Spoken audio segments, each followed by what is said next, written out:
প্রতি বছরের মতো এবছরও ফরাক্কা ব্লকের বেওয়া ২ নম্বর পঞ্চায়েতের অন্তর্গত নিশিন্দ্রা উচ্চ মাধ্যমিক ও মাধ্যমিক বিদ্যালয়ের ছাত্রছাত্রীদের উদ্যোগে উদযাপিত হলো শিক্ষক দিবস। আজ ডক্টর সর্বপল্লী রাধাকৃষ্ণনের ১৩৬তম জন্মজয়ন্তী। প্রথমেই দার্শনিক তথা অন্যতম শিক্ষাবিদ ডক্টর সর্বপল্লী রাধাকৃষ্ণনের প্রতিকৃতির সামনে প্রদীপ জ্বালিয়ে পুষ্প দিয়ে বিদ্যালয়ের ভারপ্রাপ্ত প্রধান শিক্ষক অনিমেষ স্থলপাত্র মহাশয় শ্রদ্ধা জ্ঞাপন করেন।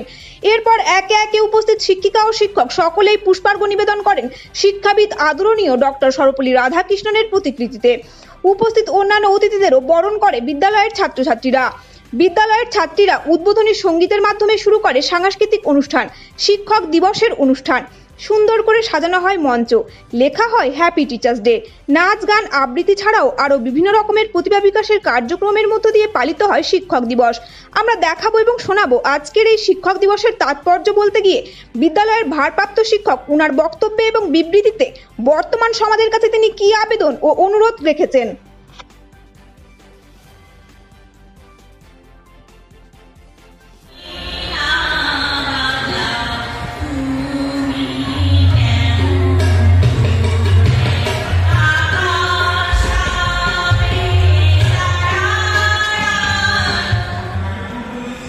শিক্ষক দিবস একটা পার্টিকুলার দিনে আমরা পালন করি শিক্ষকদের সম্মান জানানোর জন্য, কিন্তু এটা আমরা খুব ভালো করেই জানি যে সারা বছর ধরেই সমাজের কাছে শিক্ষকরা কিন্তু সম্মানিত।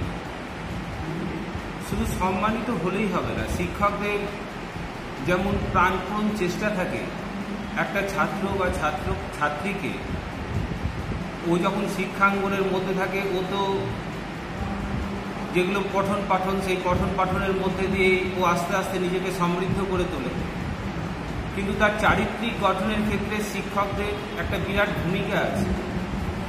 সেটা আবহমান কাল ধরে কিন্তু চলে আসছে। এক্ষেত্রে সমাজ এখন বর্তমানে এটাও দাবি রাখে যে যেহেতু শিক্ষক শিক্ষিকা যারা বিদ্যালয়ে বা বিশ্ববিদ্যালয়ে যেখানেই পঠন পাঠন করান না কেন, প্রথম তার জায়গাটা হচ্ছে কিন্তু তার বাড়ি, তার বাবা মা গুরুজন।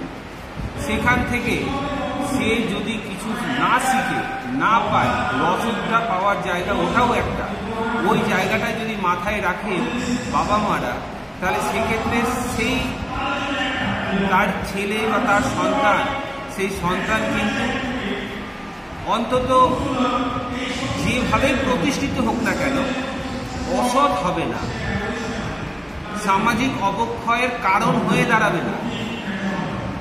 তার কারণ হচ্ছে আমরা সবসময় চাইছি, শিক্ষক শিক্ষিকারা সবসময় আবহমান কাল ধরে চাইছেন যে যেন সামাজিক অবক্ষয় না হয়, কিন্তু কিছু জিনিস বর্তমানে আমাদের চোখে পড়ছে যেটা খুবই দুর্ভাগ্যজনক।